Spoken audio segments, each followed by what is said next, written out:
Well, more companies, schools, and colleges have been scaling back or getting rid of their diversity, equity, and inclusion programs. Some American universities are still pushing it, and they're doing it with taxpayer dollars, all while collecting billions of dollars for endowments and from enemy countries. Joining us this morning to discuss is Deputy Public Policy Editor for OpenTheBooks.com, Rachel O'Brien. Good morning to you. Good morning. Thanks for having me. Of course. DEI offices now banned in 7 public state systems, most recently the University of North Carolina and all the schools associated with UNC. Other universities have taken smaller steps, like banning the use of perhaps maybe diversity statements in hiring and admissions decisions. What is Ohio State University doing? Yeah, they're not doing any of that. So we looked at 10 of the most prominent public universities, and we found that Ohio State University has the most people dedicated to DEI, 200 people, excuse me. So they spent over $13 million paying them last year. That's the equivalent of tuition for 1,000 in-state students for Ohio. So 1,000 students are paying for their DEI structure.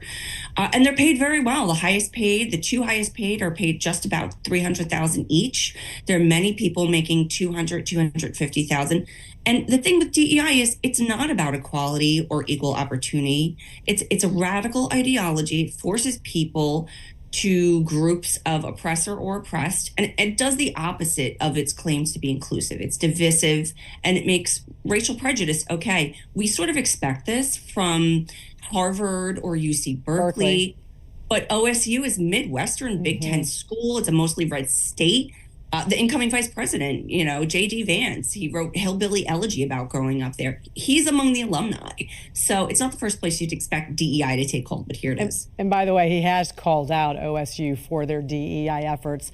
OSU and other universities also receive a lot of money from hostile foreign governments. Tell us more about this. Yeah, this is fascinating. So you have foreign countries and entities within them that try to buy influence in higher education. They donate money. So some of the largest donations come from countries like Saudi Arabia and China, which have track records of human rights abuses. They're often at odds with American interests. So OSU, they reported they got almost $204 million from foreign sources since 2013. 16 million come from China. One fascinating thing we found about there was an OSU researcher from China. He pleaded guilty and was sentenced to over 3 years in prison. He used a federal grant from the National Institutes of Health for research for China while he was working at OSU. So he never disclosed to OSU that he worked with China, that he had Chinese affiliations, and he lied on applications. He used the grant to develop China's expertise in rheumatology and immunology. So you see things like that, where you have to question where the money is coming from and who it's influencing. Yeah, exactly. What is the purpose of it? Are they inviting that influence into the classrooms as a result of this? When you talk about foreign funding, there's also funding from within our own country and also from our own government. How much is OSU getting from U.S. taxpayers? Yeah, so OSU has an $8 billion endowment. They're doing very well. They have plenty of money to pay for whatever they need. But since 2020, they received $3 billion from the U.S. government. And so that's about $700 million a year in taxpayer money. And they go to whatever OSU wants to pay for, but some of them are really silly projects. We found over $700,000 from the Department of Agriculture to convince people that eating insects is an acceptable food source and try to get that going in the United States.